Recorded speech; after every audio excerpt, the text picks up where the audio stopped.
The Mariners have some roster decisions to make. And by golly, Joe and I did it for them. But this is how we think the roster should turn out next year. Now, this is the Seattle Mariners actually spending money.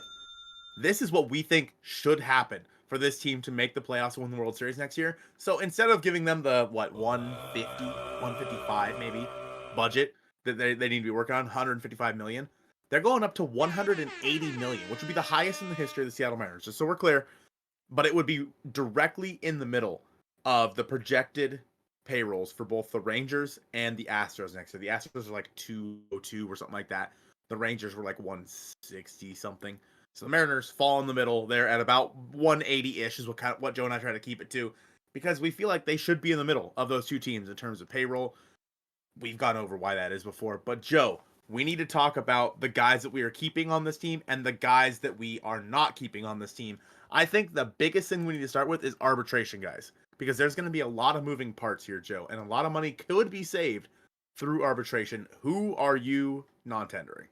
I'm going to be honest with you. A lot of my non-tendering are guys that really aren't making significant money, unfortunately, for the statement that you just kind of outlined. Like, I'm not non-tendering or trading Randy Arozarena, who's projected 11 million, etc. Right? I do not keep Luis Urias. Shockingly enough, I think that's probably the most popular non-tendered candidate on the Seattle Mariners. Sam Haggerty is not on the team anymore for his $800K.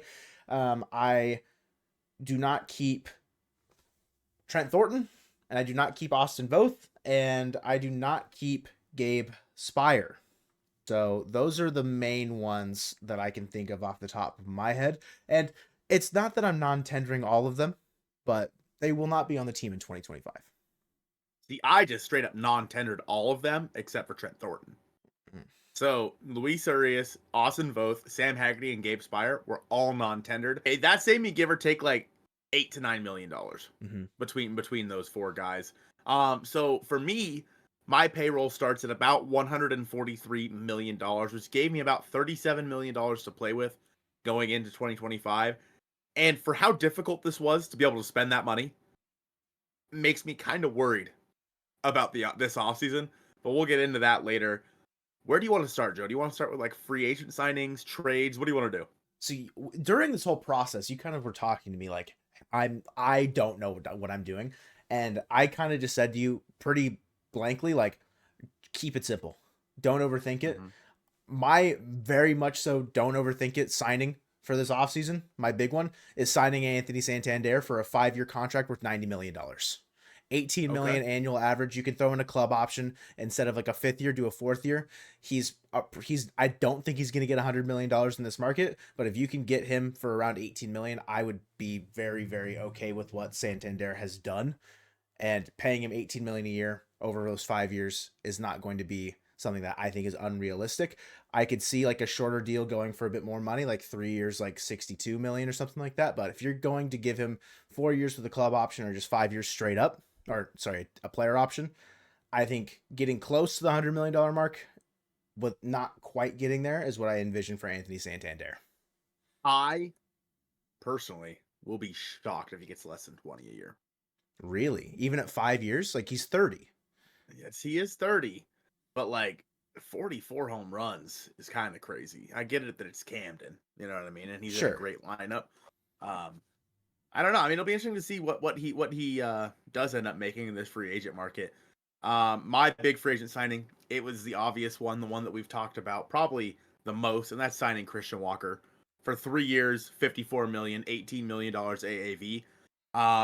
Which is another reason why I'm like, am I too high on Walker or are you too low on Santander in terms of money? Sure. Because right now we have them both making 18 million. But one's a 3-year deal, one's a 5-year deal. Correct. So I will tell you, the market value for Anthony Santander, according to Spotrac, is $17.7 million. That is the estimated market value, a 5-year, $88 million contract. That is what I based that around. Interesting. Yeah, I didn't know that market value was a thing until, who was it that we were looking up the other day whose market value was weird?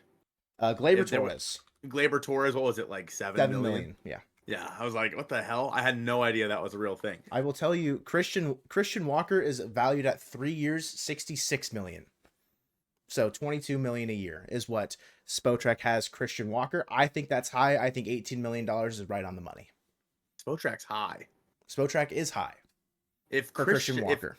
if Christian Walker makes over 20 million, I will be mind blown. Because he's a 34-year-old first baseman. Sure, a great first baseman. A perennial, especially, perennial like Gold Glove candidate, Gold Glove winner, and has put up consistent offensive numbers at that position for years in Arizona. I think my only hangup might be trying to pry him away from Arizona is you have to pay him more than what Arizona is going to offer him. So say Arizona values him at around 17, 18, you might have to go to 20. But I think that's the same idea of like with Santander.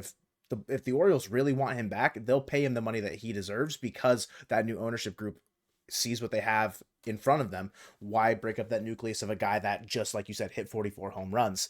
I just think I based it around the market value like contract. I'd be willing to go 99.9 million. Why not? I'd probably just go 100 million if I had to get Santander because it's a presence you need in the middle of your lineup. Honestly, like where I was thinking Santander would be like 23. How many years? 23. Between 4 and 5. Somewhere in there. Yeah. Okay.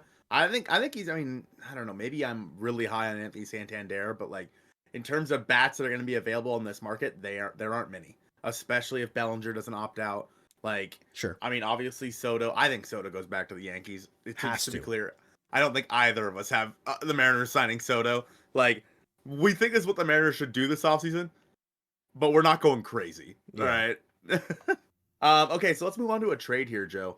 Actually, do you want to do your small free agent first? Sure. We can sign Andrew Kittredge for 2 years, $13 million, 6.5 annual average.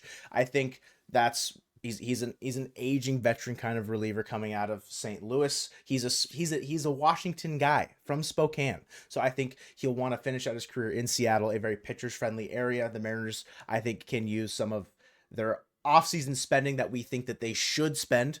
I started at 140 million, so I pretty much have a flat 40 million to spend. I think 6.5 to Andrew Kittredge over 2 years is fine.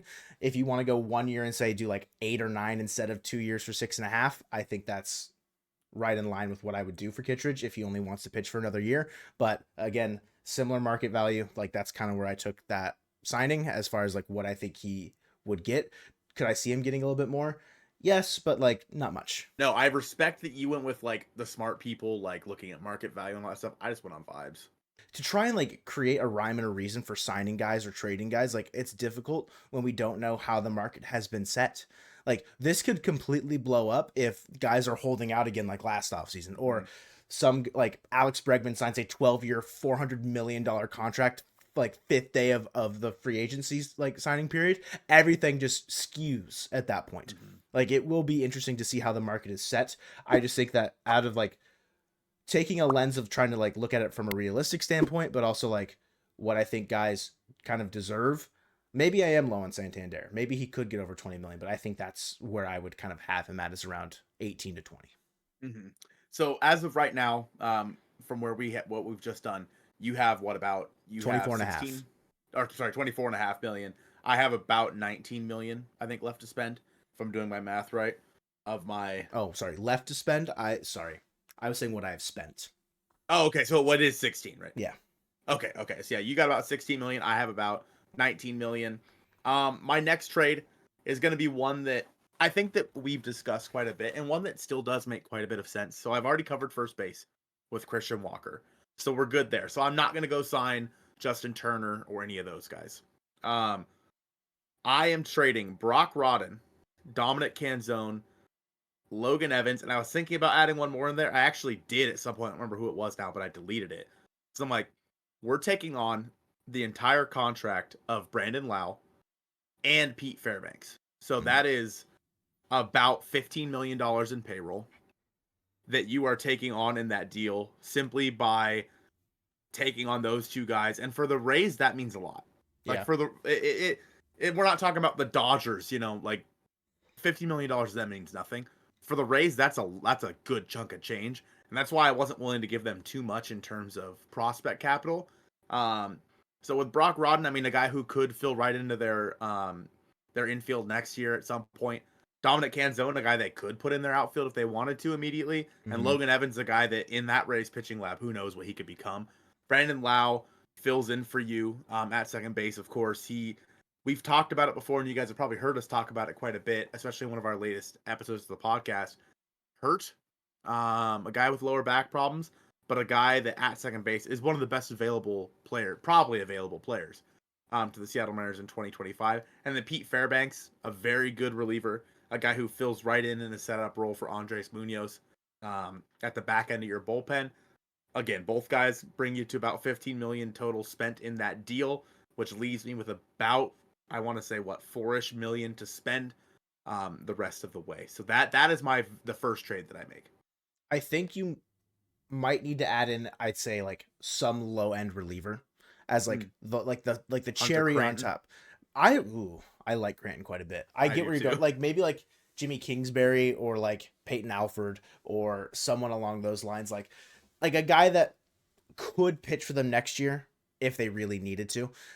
I would rather the Mariners hold on to Cranton because of how good he looked immediately out of the draft, but I get why maybe the Rays would want to target him because he did look really good, sure, in single A. Like, he's expected to look that good, but I don't hate it. I think Brandon Lowe makes a lot of sense. Pete Fairbanks going to your bullpen, like, that is, like, I'd say, like, not quite the Andrew Kittredge. Like, I'd say Fairbanks is better, but, like, you're getting a guy at the back end of your pen to really kind of, like, lock down, like, and we've seen it in the 2024 playoffs, like, bullpen, like great bullpens are collapsing. You need as many good arms as you can get. So I don't think that is a bad trade. Regardless, the team definitely gets better. And sure, prospect capital aside, like who cares? Like you need to get better in 2025 at this point. Dominic Canzone has no place on your roster. And Brock Unfortunately, Rodden is going to be blocked by everybody. Block Same as Logan Rodden. That's Evans. crazy. Whoa. That's funny. I also acquired a second baseman. Shockingly enough, the Mariners need to upgrade tremendously at that position. Another one that has been talked about ad nauseum, as Colton likes to say. I am acquiring Nico Hoerner from the Chicago Cubs. That's a guy that I think out of like the second baseman available, I think I like the most. And the more I look at my trade, the less I like it, if I'm being real. Just because I don't know why they do it. And I have to like do this on the preface of like they do this. So we're trading them Mitch Haniger, which is like the big like wait, why would the Cubs want Mitch Haniger? And I think at some point they trade Seiya Suzuki this offseason to try and relieve some payroll long term for them. They only have Mitch Haniger on the books for next year. So I think they go with Haniger and like Tauchman out in right field or something along those lines for 2025 is the way I'm rationalizing this trade package. We also trade them Michael Morales. We trade them Ryan Bliss, an everyday second baseman for them right now. And we also trade them DeWalt Joseph, a guy that will be big for them going down the line in 4 or 5 years. Potentially. Has the potential to do that. And we also send them $4 million to try and offset as much cost for the Cubs going into next year. And we only get Nico Hoerner back. It is very much so built around the Jorge Polanco trade of 2 prospects ish with like decent upside, an everyday guy to use right now in Ryan Bliss, and kind of like a sunk cost in Mitch Haniger. Like DeSclafani is the sunk cost. Topa was the guy that they could use right now, and then Darren Bowen and Gabby Gonzalez were the prospects, and we only get Nico Hoerner back. It's a trade where you're attaching Mitch Haniger, a guy that has 1 year left. Unfortunately, it's a lot of money to 2 prospects and a guy that you said it in the last episode of the podcast, Ryan Bliss should get run somewhere. It's just unfortunately the Mariners can't really afford that. What they can afford is giving that run to Nico Hoerner, who is an everyday proven second baseman, either at the top of your lineup or I'll explain later why I have him hitting where he is. But yeah, Horner's a legit everyday second baseman. Yeah, I think that of the second basemen that are available, like Hoerner is the top dog. Like I think that he is the best second baseman available. The cost, like you said, is probably more than like for a Brandon Lowe. And you're going to be paying him. How long do you have Hoerner? 2 more years? 2 more years at like 11-ish million a year. So that's why like you send them 4 million as well with Haniger to try and like offset some of the like to like not offset the cost, but like to entice them to be like, yeah, we'll take that kind of thing. Like I I'm burning money in this deal. Okay. Yeah. And then I think obviously DeWalt Josephs, that's a long-term play. I mean, you're still years away from finding out what he could be for you moving forward. Yeah, I think that acquiring Nico Hoerner is something the Mariners desperately need. A guy who doesn't strike out, a guy who makes a lot of contact. Like, he is, I think, the epitome of the perfect type of player the Mariners should be looking to acquire this offseason. Mm-hmm.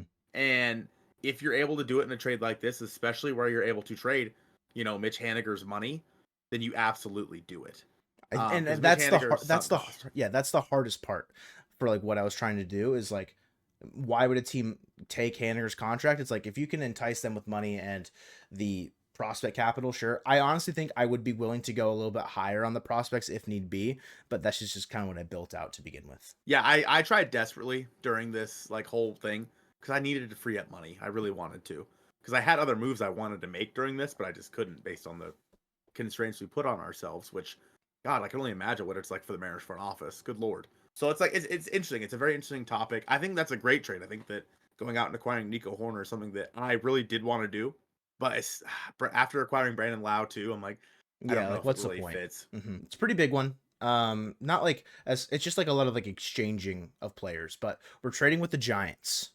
We're acquiring Blake Sable, catcher slash outfielder, so our third string catcher, essentially. A 2024 draftee first baseman in Jeremiah Jenkins, just first base depth in the organization, and then Tyler Rogers, who is projected to make like $6-ish million in arbitration, another guy to add to the bullpen. We are trading them top 30 prospect Dylan Wilson, a guy that's very far away. We're trading them Andrew Salcedo, a catcher that is in the organization, but just kind of backfills depth for them because they've had Patrick Bailey rise through the ranks. They've got Tom Murphy.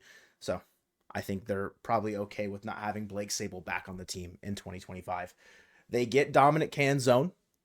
This is where Canzone ends up going for me.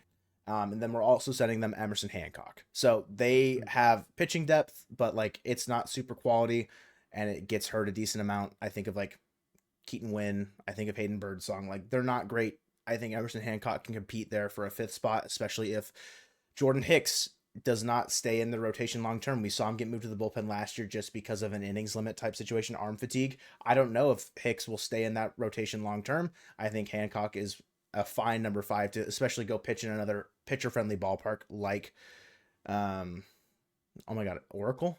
I almost said AT&T. Like Oracle. So a 4-for-3 swap there. We get our third string catcher essentially in Blake Sable and another guy in the back of our pen in Tyler Rogers.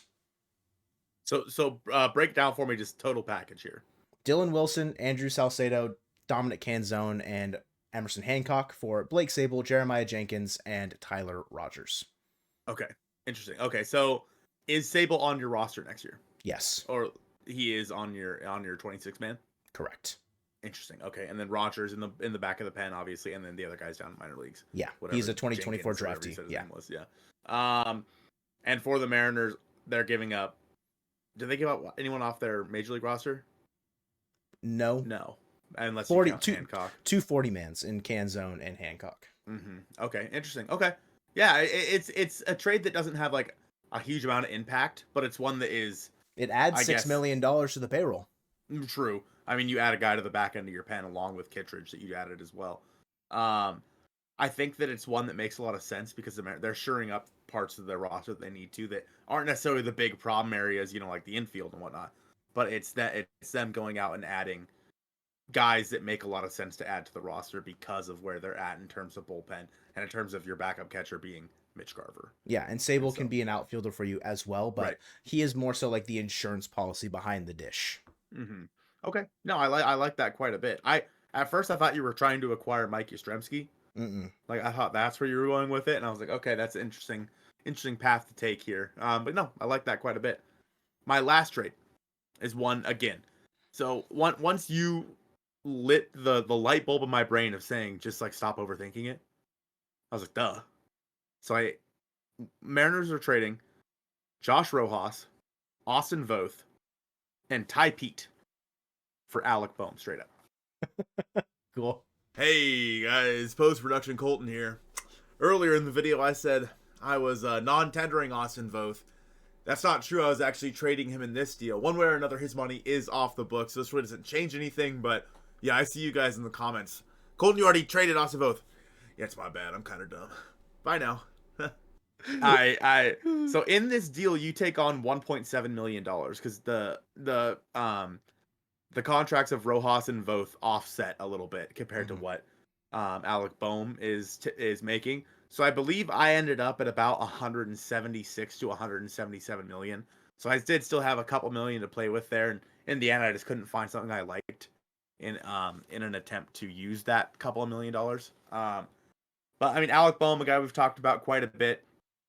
Josh Rojas doesn't really have a fit on this roster if you acquire Alec Bohm, especially with Brandon Lowe and Christian Walker in the fold. You have Dylan Moore, of course, and so I didn't really know what to do with him there. Austin Voth's the guy who's making like $2-ish million. You add him to the bullpen in Philadelphia. He's not going to be great for them, but it's just a guy. And obviously, we've talked about how they're probably over Alec Bohm. Like it seems like that he's going to get moved at some point this offseason. Why not let it be the Mariners? And then Ty Pete, a guy who is, I Bleav, number 11 on the Mariners top prospect list. Yep. It makes sense for them to go out there and try to acquire a guy who's a little bit further away right now. And then maybe they do try to go acquire Alex Bregman or sign him or what have you. They have Josh Rojas on their bench if they want to. They could also just like DFA him, like whatever. It's the Phillies. They don't care. Like, I don't even know. Literally, the only guy who might stick in that organization is Ty Pete of these three. Sure. So that's where I'm like, I might not be enough for Alec Bohm, but I'm also not willing to give up a whole lot for Alec Bohm because I think he's kind of overrated. I think because like Edmundo Sosa is right-handed, right? I Bleav so. Yeah, Rojas is a great compliment, I'd say, to Sosa. So I think trading Rojas to the Phillies, I think I've seen that kind of go around a lot as like it's a nice like little complimentary piece to what they might roll out there at third base for next year. I've seen that a lot, so I don't think that the trade is like super far off from what other people are doing as well. Keep what you just said in mind for when I tell you my roster, because that does become an issue. Got it. Okay. Yeah, I was contemplating throwing Harry Ford instead of Ty Pete because JT Realmuto, like he's how much still longer? fine. Yeah. Yeah, but how longer? Like he's definitely regressed in recent years. They could use a catcher at some point. Maybe not next year, but in the coming years, they could get Harry Ford in there, get him used to their organization. But I don't know. It just didn't feel right. Like it just felt like a little bit too much for Alec Bohm. At that point, I would probably only send them like Harry Ford and Austin Voth. Yeah. And like maybe they got to send me some money. I don't know. Mm-hmm. So that package just didn't come together for me. But that is my final trade, and that is the end of my additions this offseason. It's quite a fitting end for yours because I also acquire Alec Bohm from the Phillies in my final trade. I also trade them Ty Pete, a high upside top end prospect that if he figures out how to stop striking out, can be a lock as like a surefire like kind of guy in any organization. Like plays with a bunch of tenacity, steals a ton of bags. There's a bunch of raw power in there, but the strikeout thing is a big problem for them. I think going to a Phillies organization that I think seems like it's well ran from top to bottom could potentially fix that problem for them. I also trade them a reliever, a major league reliever. I trade them Gabe Spire to go into their bullpen, and then I trade them high upside Luis Curvelo as well. So Spire, Curvelo, and Ty Pete for Alec Bohm. I don't think that they're going to be super hard pressed to figure out what they're going to do at third base because I still think that Bregman makes a lot of sense for them. But if I were to try and like fill out this trade for them, like adding in Josh Rojas, sure, makes sense. Or even Samad Taylor, maybe even Ryan Bliss. Like there's guys that could make sense to go back, but I honestly don't think that this trade is like too far off of like what the Phillies would want is like they get two relievers that I think will pitch for them next year. Gabe Spire has shown that when he's on, he can be one of the best left-handed relievers in all of baseball. I think him going in there with Matt Strahm makes a lot of sense. They're probably going to lose Carlos Estevez. They're probably going to lose Jeff Hoffman. Maybe they re-sign one of them, but I don't think they re-sign both of them. I think getting Curvelo is a guy that sticks into their organization, and I mean, he looked lights out so many times last year that he could definitely figure into being part of that bullpen sooner rather than later, and then you get him for 6 years. That's where I'm at with Curvelo. I could add something onto this if I really felt like it, but I like where it's at, and if it's a little low, maybe it's because I think Alec Bohm, like you're saying, is a little overrated, because I think he kind of is for $8 million. The Phillies have money. They can go sign whoever they want. Like, they don't have to make this trade. Like, and do they have to trade Alec Bohm? No. But again, we saw what happened in the postseason. We know what happened in the past with him as well. Like, I don't necessarily know if I even want Alec Bohm on my team, but maybe he's a guy that once you get him out of Philly, he kind of comes into his own, kind of like JP Crawford did. I think somebody said that on Jake Raise the Trident's thing. Mm, Um, but that yeah, doesn't make any sense. I think that he's a guy that does make a lot of sense for this roster. So what is your opening day lineup, assuming everyone stays healthy then? So leading off, I think it depends, right? It could be Nico Hoerner, but I have Victor Robles leading off still. I've got Julio batting 2. I've got, I think you can go either way here, Cal Raleigh or Anthony Santander. I don't think either is a bad choice, but they're going to be batting back to back 3-4 for me. And then I've got Randy Rosarena batting 5th. I've got Luke Raley batting 6th. Nico Hoerner batting 7th. Alec Bohm batting 8th. And JP Crawford batting 9th. I mentioned Nico Hoerner. So last year is in 108 plate appearances, batting 7th. He hit 358, 426 with a 400 slug and an 826 OPS. I'm going to keep him in that 7 spot. I think it makes more sense to have Bohm in the 7 spot for run driving and opportunities, but I like kind of staggering where strikeouts happen. Like you try and avoid putting a bunch of strikeouts together. And the bottom of that order, like having 3 guys that really don't strike out a ton, like in Nico, Bohm, and JP, rounding out the bottom of that order, I think was a very potent 7-8-9. You do get a little strikeout heavy between like Julio, Cal, Santander, Rosarena, but like there's no reason for me to move them down when they true like prolific power guys. I could see Hoerner moving up to the leadoff spot and Robles moving down if he does regress, but that is where my lineup's at. What is your opening day lineup, sir? So similarly, I have Victor Robles leading off, Julio batting 2. I do have Cal Raleigh batting 3 and Randy Rosarena batting 4. So very similar to the way they ended 2024 in terms of the top 4 guys in that lineup. And then we get to Brandon Lowe. I have batting 5th. I kind of wanted to break up the righties a little bit. Mm-hmm. So I have Brandon Lowe batting 5th with Christian Walker batting 6th. Luke Raley as my DH batting 7th.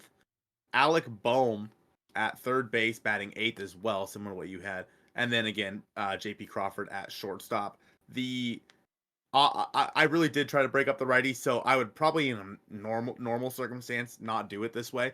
I'd Mm-hmm. probably have like Walker batting 5, Lau batting 6, maybe. I might even have Rayleigh bat, like you said, 8 over Bohm and have Bohm a little bit higher up. But just to break everything up, that's kind of the way that I went with it.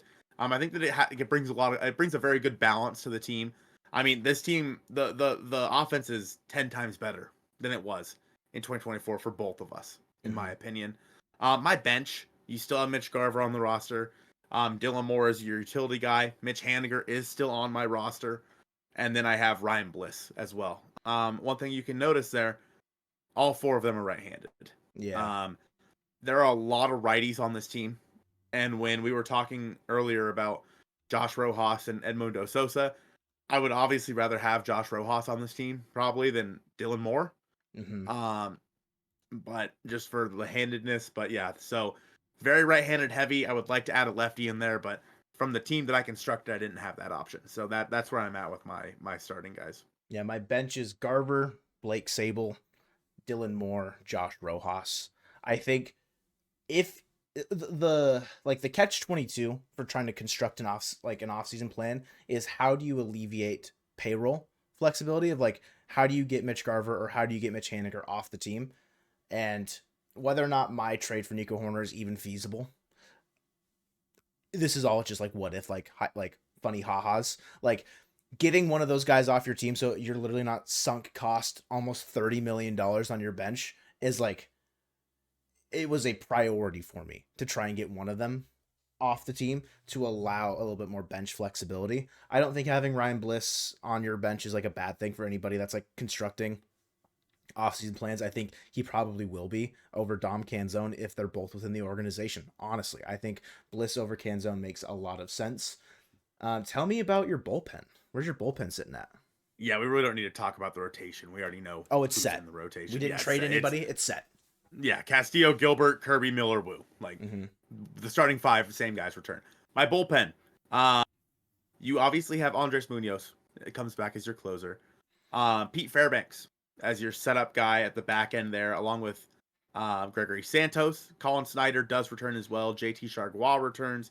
Trent Thornton, Troy Taylor, and Taylor Saucedo are also all still in the bullpen. So the only addition that I made in this exercise was Pete Fairbanks, plus a healthy Gregory Santos and a full year of Troy Taylor, which is, I think, kind of it's a bit comical because this whole offseason so far I've been like kind of blowing the horn on making an elite bullpen, and the literal only person I added is Fairbanks. So I think maybe I'm a little hypocritical, but I think adding Fairbanks is a nice addition though. Like you're not completely hanging the bullpen out to dry. And sure, like even looking at it, like Brash will be back probably by the All-Star break. So you have that to look forward to as well.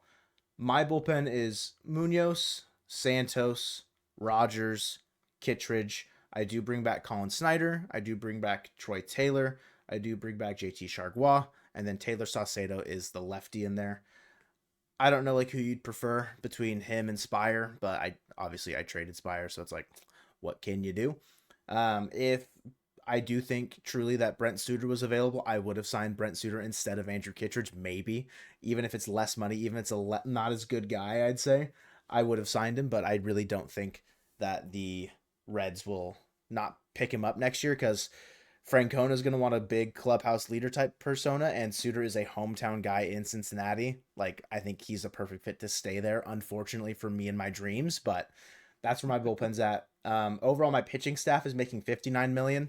The position players are making about $121 million, like roughly, like rough estimate. So I did finish at around like exactly $180 million.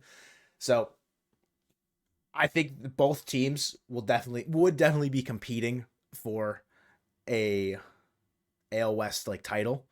It's just, will these guys perform to their career norms, or will we get guys that will just come in and put up stinkers? That's like we have no idea at this point. But I think doing as much as you can with about $40 million shows how good this team can be if the ownership would just spend. that is literally the entire point of this exercise. Is like this is completely feasible. The Seattle Mariners, if they want to get to where they should be, and that is competing for a division every single year, making it to the playoffs and trying to win a World Series, they do need to spend money. Like that, there is no question about it. And in some of these deals, are guys like Cole Young and whatnot maybe blocked next year? Yeah, they are, but that's because the Mariners can't rely on Cole Young to come up and just be the guy. Because if he's not, you're screwed. Mm-hmm. And so what Joe and I did is we went out and got proven guys, and you still have guys waiting in the wings. That's how dynasties are made. And when those guys are officially ready to come up and the other guys walk, make it happen. That's what the Astros did with Jeremy Pena. Like, they had Carlos Correa. Once he left, they're like, cool, Jeremy Pena, slot him in. We're done. Cool. That is what the Seattle Mariners need to do in 2025. Joe and I will have our actual offseason plans out shortly after the World Series with a fun little twist to that we'll reveal to you guys at a later date. But we appreciate you guys watching this one. Let us know in the comments down below which team you like better, and go Mariners.